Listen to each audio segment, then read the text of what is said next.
So I am thrilled to be able to introduce Jim Steele, who is one of the most important journalists of the last half a century. If you've been in journalism from the 1960s and 70s through today, you're familiar with his work. He and his partner, Donald Barlett, are two-time Pulitzer Prize winners, 5 times George Polk winners. I was familiar with their work at the Philadelphia Inquirer. They then went on to Time Magazine and Vanity Fair, and they've written 9 books together. I was rooting around in my attic today and came across some of my Barlett and Steele books. This is a pivotal book they had in the early 90s was, I'm sorry, this one here, America, What Went Wrong, and then they updated that last year. Today, I'm gonna have them talk about investigative reporting in general, but specifically on how to cover tax issues, since we have so much tax policy coming up in the next couple of weeks. This book, America, Who Really Pays the Taxes, it really delves into that. And their Pulitzer Prize winner from 1989 was about provisions in the tax code that benefited particular people. I know I have a regular reprint of this somewhere in my attic. I could not find that this morning, but I did find the anthology of Pulitzer Prize winners from 1989. And I just wanted to read you this very inventive lead that they had on this Pulitzer Prize winning series. They won the Pulitzer for national reporting. Headline, How the Influential Win Billions in Special Tax Breaks. And I've just always loved this lead because it takes a tax policy story and makes it accessible to the average reader out there, which on tax policy is a very important thing to figure out how to do. So this is their lead. Imagine, if you will, that you are a tall, bald father of 3 living in a Northeast Philadelphia row house and selling aluminum siding door to door for a living. Imagine that you go to your congressman and ask him to insert a provision in the federal tax code that exempts tall, bald fathers of 3 living in Northeast Philadelphia and selling aluminum siding for a living from paying taxes on income from door-to-door sales. Imagine further that your congressman cooperates, writes that exemption, and inserts it into pending legislation, and that Congress then actually passes it into law. Lots of luck. He goes on, more than 80 million low and middle income individuals and families who pay federal taxes just don't get that kind of personal break, nor for that matter do most upper middle class and affluent Americans, but some people do. And then that's what the gist of the series that won the Pulitzer is all about. So with that little intro on tax policy, I want to welcome Jim Steele and turn it over to him. We have him until 10:50 or 10:55, and he'll talk, and then we'll take questions. And Jim, welcome, and I'll turn it over to you. Thank you, Chris. Great to be with you all this morning. Everybody hear me okay? Yep. We're all veterans of Zoom at this point in our lives, right? For various reasons. I'm just going to talk, first of all, about investigative reporting in general, and then after that, move on to some specifics on taxation. And by the way, if in the course of this, if there are any things that I say that seem completely baffling to you, send a question to the chat room and we'll answer it along the way. But I'm looking forward also very much to the Q&A at the end of this to answer any specific questions you may have as well. I just want to tell you, I've been an investigative reporter for many decades now, but I didn't start that way. I started when I was in college, the Kansas City Star. The Star turned out to be a wonderful place to begin. They taught you all the fundamentals of journalism, accuracy, the sanctity of getting things right. One of the most important messages, things I learned out there, was to never assume. I learned that lesson in a very painful way, because in the beginning of my career, I wrote obituaries for the paper in my first few months. And I came into work one day, I worked at night, went to school in the daytime. And the city editor was this wonderful, crusty old guy who kept a flask in his back pocket and he chewed tobacco of all things. There were still spittoons in the newsroom, if you can imagine such a thing in this day and age. Anyway, he had a microphone and he called me and says, "Mr. Steele, approach the desk." So I approached the desk and he said, "Steele, how does Mr. Smith spell his name?" And I thought, S-M-I-T-H. And he said, "Well, that's the way you spelled it, but that's not the way Mr. Smith spelled it." He spelled it Smythe. From that little simple lesson on never assume how somebody's name is spelled, I've taken that over the years to many other things. Never assume where you will find information, never assume who will talk to you, and never assume that you even fully understand a subject. There's always room for knowledge and exploration and enlightenment, and really in all those areas. As helpful as the star was, there were some things it didn't teach me. And one thing was the value of documents, written information. It wasn't really, in those days, when you wanted to find out something, you reach for the phone, you call somebody. It wasn't until I got to the Philadelphia Inquirer that I began to see the enormous potential of documents. And from them, you get all kinds of things, not just the accuracy of information, but information that's not available anywhere else, information that no one person or even group of persons can relate to you. And from those documents, along with data journalism, which has since sort of joined hands with documents, investigative reporting has become much, much more sophisticated these days than it was back when I started in journalism. The two of them together have taken so much of journalism out of the realm of just, let's say, a great anecdote, and they've given us what I would call much broader truths. It's part of the scientific change that we see in journalism. I hate to kind of use that term, but that's really what it is. Journalism is just much, much more sophisticated on these big projects than it ever was when I began. The reason I bring up documents is because they're very helpful in another extremely critical area. They give us as journalists independence. The most common question that you hear people talk about over the years is when they interview somebody, is they say, is this person lying to me? And what we know over time is some of the greatest hustlers in this world are absolutely, totally convincing. In our own time, there's Bernard Madoff. Look at all the decades where he fooled people. Prior to that, Charles Ponzi. All kinds of people are that way. And reporters historically are not the best lie detectors, especially if somebody is very convincing and you think you can trust them.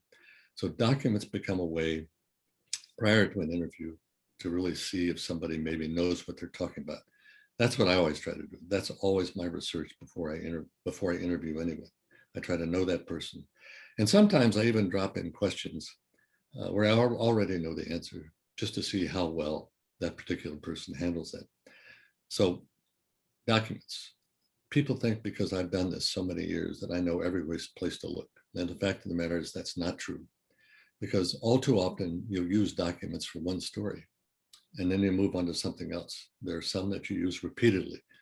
Securities and Exchange Commission reports, obviously court records of various sorts. But many, many things you use only one time and then you go on to something else. So how do you know? And the answer to that is there's no one place, there's no one way. Don and I years ago adopted something which we called kind of a document state of mind. We just assumed the information was out there somewhere. It was just a matter of finding it. That's now sort of morphed into a web state of mind, because so much, frankly, is on the web anymore.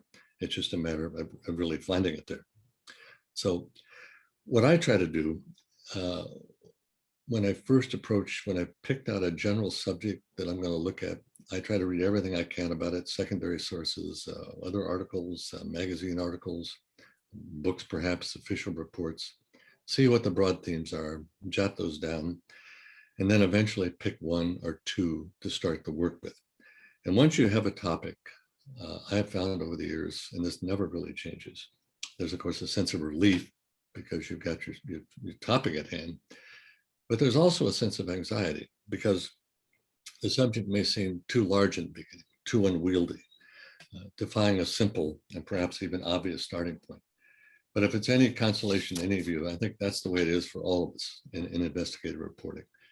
And that's why you simply have to pick out something to begin with once you have your topic and start working on it. That's, to me, the only salvation. It could be a person, it might be a program, it might be a theme, but let's just begin on it. It's a small step, and just as what really is just a piece of what will become really a much larger puzzle as you go through it. But that's okay.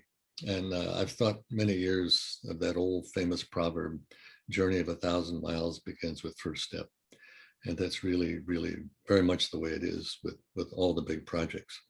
Don and I technically have never started with one full-blown idea of a project that would ultimately result from that. We've usually started by testing hypotheses. An early series in Philadelphia had to do with the criminal courts. People were running for mayor, and some were saying the judges were letting all kinds of criminals out on the streets. By the way, that's a familiar thing. We see it to this day in cities across America. So we asked the question, what kinds of sentences are these judges handing out? And the courts at that time didn't seem to have the data, or at least if they did, they weren't releasing it. So we proceeded to do a study that showed that and cataloged various judges as to kinds of sentences they were handing out. Similarly, there was a great oil crisis back in the 70s. Long lines of people trying to get gas at gas pumps, things of that sort. Arising from this crisis, stemming from an oil cutoff in the Middle East, were stories that the world had only 10 years of oil left. Only 10 years of oil left. This was 1973. Run the math on that one. We wrote a series saying this is complete gibberish. There are decades and decades of oil left. When they say 10 years of oil left, it only means at that price. It doesn't actually mean oil in the ground. But again, we started with a hypothesis. Same with a series we did, a story we did for Vanity Fair. The US airlifted billions of dollars to Iraq at the beginning of the Iraqi war so that there would be money to pay the government and pensioners. There would be money walking around money. We ask a simple question. Where did the money come from? How did it get there? Where did it go? How was it used? Simple things like that. Curiosity. One of my favorite stories on this, I mean, curiosity is the heart of journalism. I mean, there's so many stories right under our nose at all times. It's just a matter of like responding to that. And my favorite story on this is our editor at Vanity Fair at the time went to see a movie one weekend, and the movie was called Michael Clayton. And this was the story of some litigation against a massive company that manufactured a weed-killing chemical. And the story was about, did this chemical cause cancer? And it was a very dramatic thing. George Clooney, Tilda Swinton, Tom Wilkinson, really a wonderful movie. Nobody knows about it at this point, but worth looking at. Anyway, our editor came back, called us the next day, and he said, what's the real weed killer company like? Hence, we did a series on Monsanto. We still get email about Monsanto because so many of Monsanto's tactics were basically browbeating farmers in the fields, acting with certain Gestapo-like tactics to enforce their patents. So on down the line, things that did not reflect very well on the quality of the company, but were really kind of not nice things to do. Anyway, needless to say, the point being curiosity, ask those questions, think of what's been done there, and then go from there. So in sum, the way we proceeded on most investigations over the years, you start by reading, not by interviewing. Then you begin your interviewing, and then you begin your writing. We'll get into this a little bit more. And then you begin rewriting. And then there's one other thing that you have to do. And nobody likes to hear this. Probably the question I have been asked the most over decades and decades is, how do you keep track of material? What is your secret? Well, I don't have any particular formula. Don and I, over the years, have filed material originally in paper, mostly digital now, by names of people, corporations, broad subject areas, maybe names of government programs, pretty broad categories. And the idea that you can index any of this stuff as it comes in, we have always found it possible. The only really way, once you start doing a project, and I think this applies to small projects, big projects, is to reread your material. I can't tell you the number of times where I've interviewed somebody, transcribed the tape, and gone back to look at the tape later and seen things in it that I missed the first time. Part of it is mainly because as you go through a project and as you learn more, then something that you came across early meant nothing to you, then becomes significant because you have this additional knowledge. So that same thing applies to official reports. Can't begin to tell you, rereading something 2 or 3 weeks after I originally got it, a whole new horizon opens when you see something there that was there all along, but which meant nothing to you in the beginning. So rereading, very boring, unexciting, but absolutely essential to the process of doing your work, at least the work that I found over the years. Probably the biggest change I think occurred in the way Don and I have approached projects over the years has to do with the writing. Years ago, we used to kind of save up everything for the end and then start writing. And well, frankly, that's hell, because where are you at that point? You've got all this massive material, you're trying to sort it out, trying to figure out what to do with it. At a certain point, we realized that that was kind of crazy and not very productive. What we started doing, and which I've done ever since then, we start writing as we go along. It may be an individual, it may be a subject we've come up with, but once we've sort of done the basic research on that, just get it written. It's going to be rewritten anyway, so there's no loss here. And just get it out, see what you can do. And there's something so valuable about starting to commit what you've learned, what you picked up to words. You start seeing all kinds of things that you just didn't see in the beginning. Not only do you see maybe holes in your research, but sometimes I've been surprised where I thought there was a hole, that there wasn't a hole. But anyway, one way or another, it helps clarify your thoughts. It helps bring the whole thing into sharper focus so that you can not only get that down, but I can't also tell you, it's wonderful for your mental health on a big project, because at least you're getting something out that's going to be very, very important. One other thing about investigative that is significantly different than more short-range journalism, and that is the pace. I mean, there's so many days when it seems like all you're doing is trying to push string uphill, but that comes with the territory. That comes with the process. I think back to that. I think it was Einstein. I may be wrong here with my scientists, so anybody who wants to correct me do. But I think Einstein was the one who said once that he had tested and explored perhaps more than 200 experiments to try to test his theory on a couple of his theories, and all of which he'd rejected. And someone asked him, do you regret that? And he said, no, because that means I've eliminated those possibilities. And that's really the way it is with a lot of investigative reporting. You're opening a lot of doors, and there's many of those closets are bare, but some of them aren't, and sometimes you find some treasure, and we can talk about that in the Q&A if anybody's interested. Before I move on more specifically to taxes, does anybody have any questions at this point? I'd be happy to answer that if that's the case.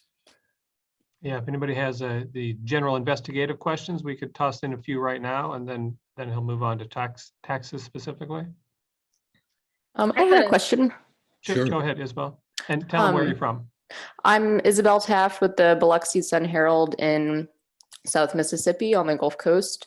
And I was just wondering if you could talk a little bit about how to collaborate productively and enjoyably, and kind of what has made your working relationship work so well over decades. Great question. And it's if I can digress a second, when Don and I began collaborating, there were very few teams in journalism, very few multiple bylines. And of course, now it's a totally different situation. There's much more collegial attitude among a lot of reporters. And in some ways, in the old days, a lot of more reporters would not even talk to each other for fear of divulging something. I mean, it sounds ridiculous in retrospect, but anyway, that's the way things were. I think in some teams, somebody's the writer, somebody's the reporter. In the case of Don and me, the thing that was always so important, we each loved to report and research, which, as far as I'm concerned, meant we were of sound mind. Neither one of us particularly liked to write. Further evidence that we were of sound mind. All these things were important, of course, but it was a division of the duties that way. We each did those things. When one of us would start pursuing a theme, that person would very often then write it, bucket over to the other person for anything they had picked up. So before we ever sent it to editors, we had edited each other significantly. There was very little ego involved in that process. We sort of knew the value of trying to do that. I think both of us were always appalled by the hypocrisy that you find in a lot of public figures and folks in authority. That was sort of a bonding agent. But beyond that, I think it was, and a desire to reveal in some kind of depth the complexity of a lot of these issues. It wasn't just a matter of blowing the whistle on one particular thing. We wanted to show systemic abuses in a whole series of areas, whether it was the oil industry, the federal government administering a housing program, the court system in Philadelphia improperly sending African Americans to jail as opposed to Caucasians and others. So equality in that sense, not just economic, but socially, was one of the kind of the bonding things. The funny thing is, Don and I never sat down in the beginning and looked at each other and said, okay, what are your issues here? It just evolved, and we were able to work together. And every once in a while, there wouldn't be arguments or just once in a while, one of us would see something that the other wouldn't see. But after we'd worked together a little while, we knew to trust each other. So trust is probably, as much as anything else, the most important thing. But when two or more people can work together, what can be achieved is remarkable. And that's the great process. That's the great potential of teamwork. Okay, so we'll go to Bridget, and who has her hand raised. Then we have questions from Kristen, Emily, and David, and I'll just have, and Alex, and I'll have you guys ask those verbally, and then we will, then at that point, then we can move on to taxes. So let's go to Bridget first. Hi, I'm Bridget Bowman with CQ Roll Call, and I was curious, it looks like actually some folks had questions similar to mine, but when you were talking about tackling a big topic and kind of testing different hypotheses, and I was wondering how you decide where to actually focus when you're looking into different hypotheses, and especially when you're tackling, like you said, like a big picture idea.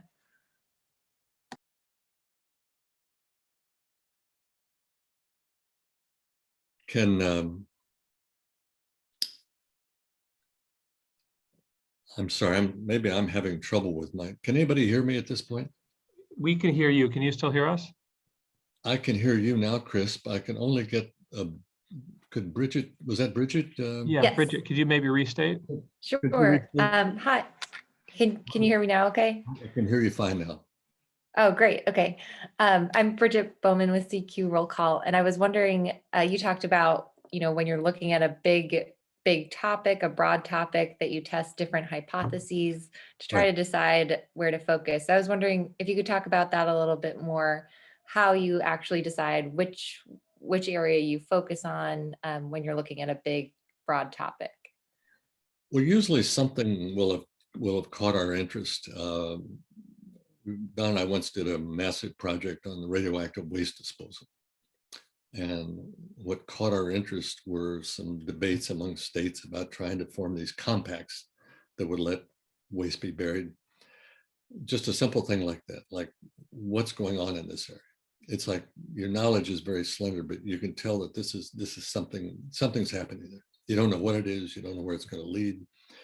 You don't know if it's being poorly administered or what, but there's something there. The same thing in the case of America, What Went Wrong, which was our series and later book, and now updated book on what's happened in the middle class economically, financially. And what started that were a whole series of plant closings in America in the late 80s, early 90s. And everybody was told at the time, well, this is the way the US renews itself.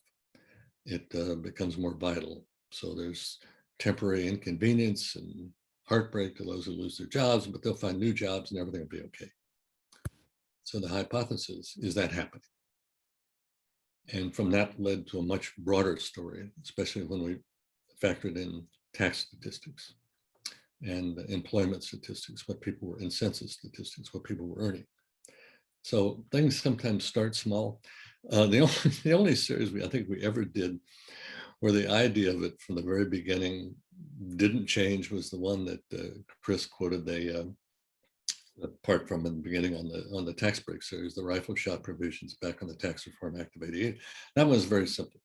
Let's identify what these are in the tax legislation, who the people are, how did that get in there, what's it going to cost taxpayers. Very simple idea. And that didn't change from start to finish, but that happened. That was unusual. Most things would evolve. The further we got into it, we would see new things.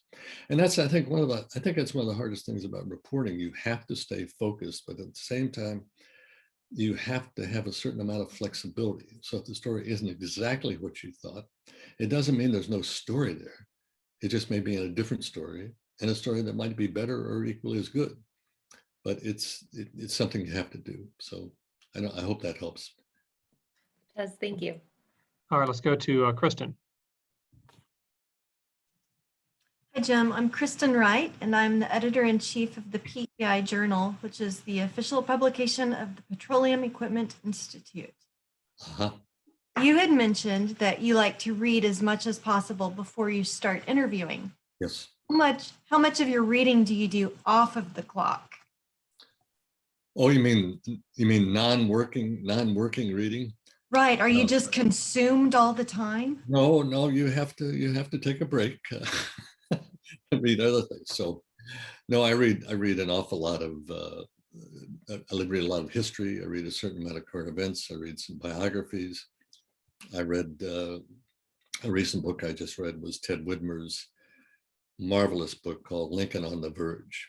It is an absolute great work. It's basically built around Lincoln's 14-day train trip from Springfield, Illinois to Washington, D.C. to become president. He uses that narrative to bring in all kinds of things about American history at the time, as well as the trip itself. So anyway, that's a recent one, but I've always got a book in hand. Sometimes rereading some books that I've read in the past. So it's a range of things in that.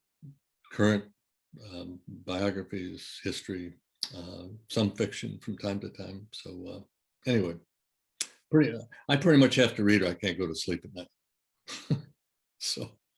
Okay. All right, Emily next. Hey, Emily Wilkins with Bloomberg Government. I think my question mirrors a lot what Bridget's was. So I'm going to mix it up a little bit from what I put in the chat. When do you know when to stop reading and start doing the interview portion of things?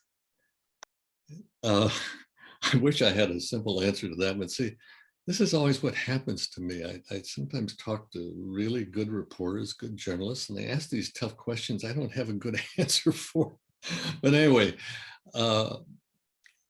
in fact, I joke with my wife. I said, if there's a second coming, I want to come back as an auto worker who puts the right wheel on the right front part of a car, the ninth bolt. In other words, something very precise that there's no two ways to do it. Anyway, I mean, that's kind of the wonder of journalism, right? Anyway, there's no one way to do it. I think, I have never felt any project I ever did that I got fully to the bottom of it, if that's good to know or bad to know.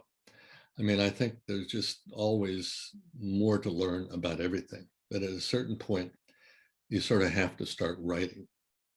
And I think that's the value of writing as you go along. You'll see just exactly how much of a hole there might be there, and whatever else you need to do. So that's the biggest change in the way I work. I think it's good for your mental health, and I think it's good for the process, because rewriting and re-editing yourself is absolutely crucial. That, again, was something I was not taught as a young journalist. But just to get it out, see what it looks like, go back over it and improve it. And if there's a huge hole in it, try to fill that hole as best you can. And I'll give you one story that ended that one of the interesting stories I think Don ever did was this one I mentioned on Iraqi billions, this airlift of billions of dollars to Iraq at the outset of the Iraqi war. It was around $13-14 billion, as I recall. We only were able to trace a tiny portion of that money.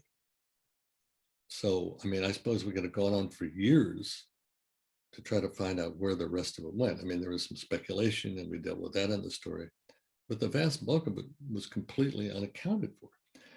Theoretically, you could say, well, that meant the story in a way kind of failed because we weren't able to say it, but it still was a terribly interesting story to just see what this whole process was like.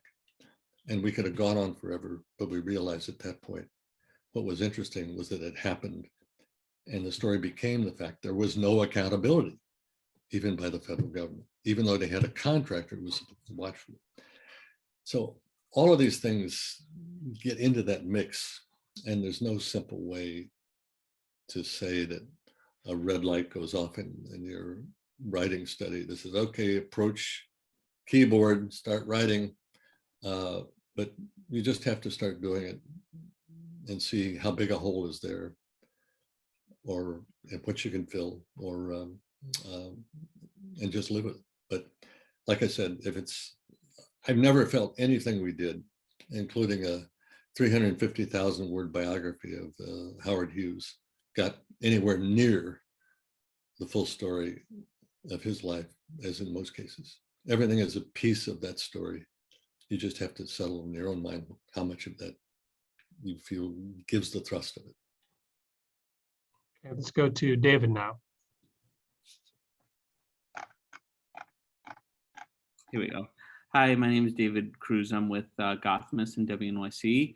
My question is, how often do you find the hypothesis evolving throughout your investigative work? And I guess just to kind of take it a step further, if you can you briefly offer like one example of where that happened? Probably the most dramatic one would have been America, What Went Wrong, which started out just as on a more limited basis, like why are these plants closing and is this really good for the American economy and the workers and so forth. And the official line, if you can call it that at the time, was that everybody who goes through this process, yes, they lose their job, but they'll find another job. That's just the American economy renewing itself. So we were testing that hypothesis, which from our research, yes, for a certain number of people in the upper income scale, all of this economic chaos was working to their benefit, but it wasn't to an awful lot of people who had lost their jobs as part of that process. They found other jobs, but the jobs as a rule didn't pay as much. And that by the way, that hypothesis or that conclusion we came to then, that was probably the most dramatic one. Was very controversial at the time. We said we've got a generation of middle class people overall who are not going to do as well as their parents. Income levels among the middle class are not going to keep pace the way they did in the past. It was a very popular book at the time, big bestseller and all that, but a lot of people attacked it. The Wall Street Journal attacked us in their lead editorial. But I think people now have some, and we warned of inequality. This was back in 91 and 92. We said, America is going to become much more unequal unless we do something about these things. So, that I think hypothesis turned out to be the case in that sense. So it's just a matter of staying, I think, flexible that way as you get to it. But the hypothesis is just the spark that gets you. It's the curiosity of that question, what's happening here and what's at stake with it. But also you need to stay obviously flexible as you go through it. Some hypotheses, well, the first project Don ever did was on a federal housing program. And the story was supposedly it was putting poor people in housing, making them homeowners, a very worthy goal.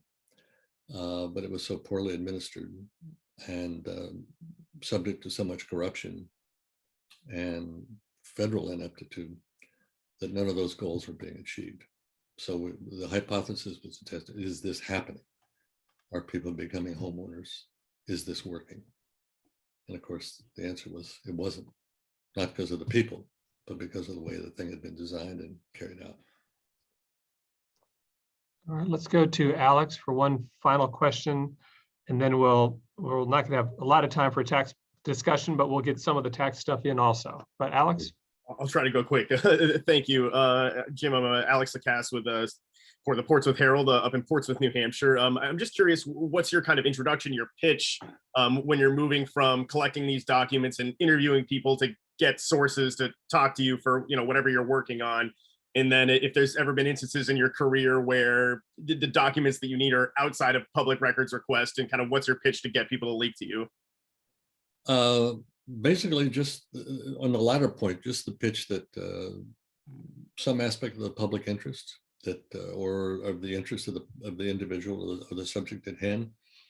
The public knowing about something in my book is never a bad thing. So it's you try to appeal to people's civic nature, assuming it's not something that's going to hurt them. So, that's the basic approach I've had. Most of the documents we've used over time have been in the public record, and it's astonishing what is in the public record. I never cease to be amazed. I mean, that tax break that Chris talked about in the beginning. By the way, a lot of people think investigative reporting is so excited that we wear these fedora hats and we stand behind pillars and parking garages and all that baloney.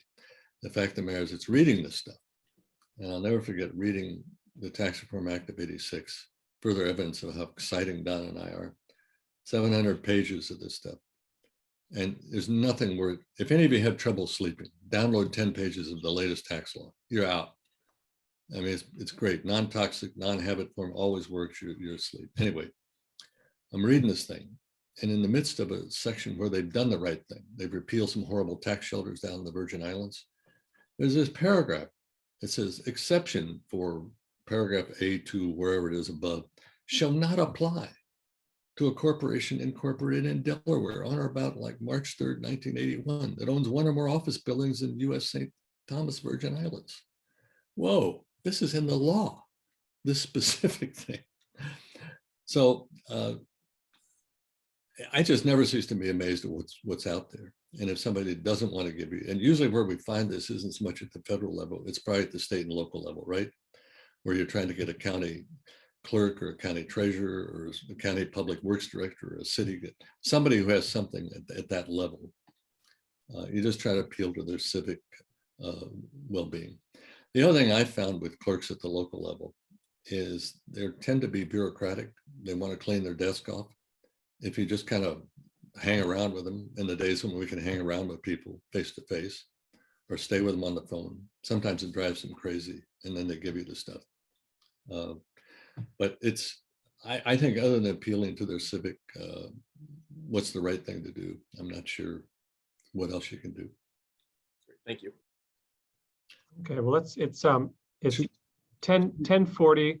We can go to 10:55. And so if you want to talk some about the taxes and then we'll. Yes, and if I'll try to cut, anyway, just a little, couple of things about taxes here. There's few areas that occupy more public policy than this subject. I mean, it has to do with programs, the budget, what people are having in their pocket when they're walking around. They're absolutely central to our economic lives. But because they're so important and because they're out there all the time, the amount of mythology about taxes is just staggering, and mythology and misinformation. My favorite example of this is in almost every Congress, you're going to get a call to simplify the tax code. You go back over decades and people in Congress have been calling to simplify the tax code. And usually what they point to is that there are too many brackets. The brackets in the tax code for individuals in particular are what makes the tax code progressive or not progressive. The more brackets you have, and the brackets mean you have a higher percentage in each bracket based on how much you earn. So if you're at the top earner, you're going to pay at the top bracket. The more brackets, it means the more progressive the tax code is. And the thrust of a lot of people who don't like taxes has been to reduce the number of brackets and therefore to call that simplification. It has absolutely nothing to do with simplification. It has to do with reducing the brackets, which tends to accrue to the benefit of those at the top, the people who make the most money. So there's a great deal of misinformation about that and many other kinds of things. And I think reporters tend to sometimes parrot various experts, nonprofits, because they think when it comes to taxes, there's a special expertise and a special knowledge that's necessary before they can write about this. So they do go to places where they're expert. Now, there's nothing wrong with this. But what I strongly urge people to do is to try to, as best you can, school yourself in a little bit of this and understand some of this. Don and I, for example, we have always crunched our own numbers. They give you more confidence, that lets you write with much more authority if you've done the numbers yourself. The main sources we've used over the years are IRS's statistics of income, SOIs, for both individuals and corporations. The other great thing is the Joint Committee on Taxation. This is the bipartisan committee. It's 100 years old, that advises Congress, both Republicans and Democrats, on the impact of various tax laws and various provisions.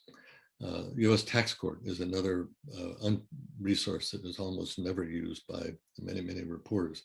The challenge in all of these cases is to read this information and try to get through it, try to digest it, and try to figure out what it means. And here's what I mean. In the last year, as Chris mentioned at the beginning, Don and I updated and expanded our book of 30 years ago, America What Went Wrong, to track what has happened in areas of taxes in particular, and other areas in trade regulation and so forth during that period of time. And I've done a lot of radio, TV, and talks over the last year about that.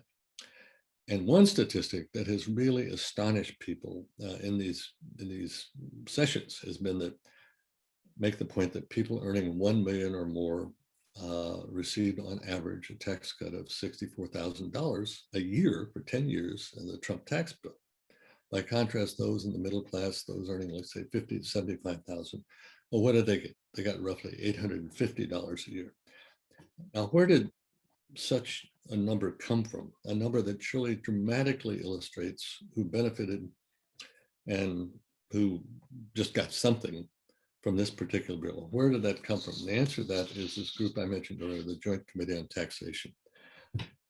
Could we, Jeff, there it is. The Joint Committee on Taxation analyzes every tax bill. And in this chart here, and I don't know if you can see it, but at the very bottom, it has to do with taxpayers earning 1 million or more. And it shows the change in their taxes for that entire group of people on the left. And on the right, it shows the number of taxpayer units, translation taxpayers. That's 572,000 on the right. On the left, it's 536. Is that billion or trillion there? Anyway. So what the 64,000 I mentioned, it doesn't show up in this chart. But when you divide the number on the left, the 536, into the number on the right, 572, and that's where you come out with the $64,000 per tax return. So that's what you very often have to do in many of these cases. So it doesn't take a math whiz to do that math. I wasn't particularly good at math in school, but that's the reason I bring this up, because I'm just trying to explain that a lot of the mathematics of taxes is not really that complicated. It's a matter of simple math where you can get those particular kinds of numbers. And what's amazing to me is that they're out there and available. Partly, I think, because a lot of journalists don't look at numbers themselves. What's too often missing from the tax reporting is what I would call perspective. I guess we won't use this chart anymore, Jeff, if you want to go back, or we'll have that later. Anybody wants to take that, look at that on themselves. And perspective has been especially missing in the debate of late about the Biden tax proposal. When word about his plans began to leak out, there were stories showing that this was going to lead to the largest tax increase on individuals in decades. And you saw this appear in papers, in media, some very, very respectable publications, by the way. Well, technically, this is probably true, but it's terribly misleading, because what Biden was calling for was a return to the top rate or individuals just when Trump came into power, before the Trump tax bill. So rather than really a humongous tax increase, it's only going back to what it was, which was by historic standards going back a number of years, still relatively modest compared to what taxes used to be. So once again, it's this issue of perspective. Similarly with corporate taxes, when he proposed an increase in the corporate tax rate, there was this outcry like, don't tax corporations. Corporations, this is a huge tax increase for corporations. Well, his proposal for corporations would have, if enacted, would still have a tax rate lower than when Donald Trump came into office. So, and even more important from a standpoint of perspective is that when you look back, you see that not so long ago, corporations paid 39% of all the income taxes paid in this country. Today, it's less than 10%. Even with the increase that Biden is talking about, it probably would just barely exceed 10%. So these aren't theories coming out of crazy left-wing think tanks. I mean, all these numbers are there. There's no mystery to them at all. It's just a matter of looking at them, seeing where they are. And as reporters, we've also seen stories about how capital gains taxes will discourage the economy, how there'll be a downward drag on America as it tries to recover from all this, and how 50% of Americans own stock. Terribly misleading. Yes, 50% of Americans own stock, but an awful lot of that's in their IRAs and their 401ks, which is not subject to the capital gains tax that accumulates on its own. The capital gains tax, taxable part of it, affects overwhelmingly a tiny percentage of Americans at the very top. Yeah, your uncle in Oshkosh, Wisconsin may have a few shares of stock and he likes the dividends he gets, and he may sell that from time to time. And he pays that capital gains tax. But if you look at the IRS data, you see he's just a piece of sand in a great desert who really benefits from the capital gains tax. Is this tiny number of people. For not having to pay what ordinary income would be. There's a tiny number of people at the top. Pardon me, I'm trying to truncate all this because of our time. But anyway, let me just finish with this one last thing, and then if there's any questions, we'll go with this. As a reporter, what's so exciting to me right now is that we have access to so much of this information with an ease that was utterly impossible in the past. When Don and I did so much reporting on taxes in the past, we would have to copy these paper reports, enter the information on Excel or its predecessor spreadsheets, and then make our calculations, our computations. Today, this is all at our fingertips. IRS tables cover just about every conceivable aspect of taxes. These are all online. You can download them, and then you can start crunching the numbers within those tables. I mean, the availability is just breathtaking, and it can let you fish, you can ask questions, you can do all kinds of things that prior to this took a tremendous amount of time. Now maybe you can see why I call this, in many ways, the golden age of reporting. So anyway, I think we're getting close to time. If there's any more questions here at the end, I'll be happy to try to pack it in. And by the way, anybody wants to email me about anything afterward, I'll be happy to answer anything I could. So yes, and take him up on that. Jim Steele is one of the nicest legends of journalism that I've ever come across, and he's helpful and a very decent guy. So take him up on his offer. Well, let's go to two questions. Try to handle them fairly quickly. Hayat and then Matt, and then I think we're gonna have to stop the session. Hi, Hayat Norimine from the Idaho Statesman. Do you have any tips for how to handle the perception of liberal bias when it comes to income tax cuts, especially, in Idaho? I am often the only one reporting on this stuff. So. Oh, I wish I had an answer for that one. I know exactly what you're doing. I mean, Don and I have been, because Don and I have been called a lot of names over the years because we've talked about how the progressive income tax to our book, our mind is the fairest of all. I mean, I think the best way to avoid it is to not talk about the theory of those things, but just show who would benefit from a tax cut, or who would not benefit from a tax cut, who it would hit, where it would go. Just show the numbers. I think that's when it comes to those sensitive areas like that, the more you can actually just go to what would happen and sort of avoid the philosophical arguments. I mean, to me, philosophically, the way the tax code has been structured the last 40 years or so, to me, it's the greatest single driver of income inequality in America. I don't think anything else is close. Yes, I know some people haven't had training. Yes, I know trade is part of it. I know these other things, but the tax code alone is to me why we have this, why so many people at the top have money and others don't. It's not the sole reason, but it's a major reason for it. But to avoid that, just stick with the numbers. Show who benefits, show what would happen. And because people have trouble arguing with the numbers. Okay, and last question to Matt. Hi, Jim. I'm Matt Brown, USA Today. So my question is about obviously we just described a lot about how the tax system is very complex and difficult to navigate for many people, and especially at the Washington federal level, oftentimes we can get more into the horse race of tax policy and the tax debates that are going on than necessarily what's actually going into it. Are there just some basic facts and basic context that you think just every story about taxes should include, or some things that when you're thinking about taxes and writing about taxes, that this is just something that the public should really understand before they get into whatever the news of the day is? I'm sorry.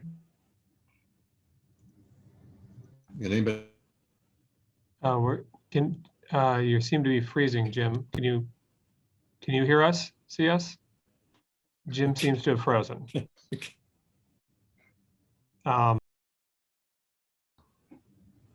Okay, now he seems to have disappeared. So Matt, I will hook you up with Jim afterwards, and you can have some one-on-one time with him. Everybody thank Jim Steele in absentia. Thank you, Jim. Great session. I'll get a note to him saying we loved having him, but he just disappeared on us here.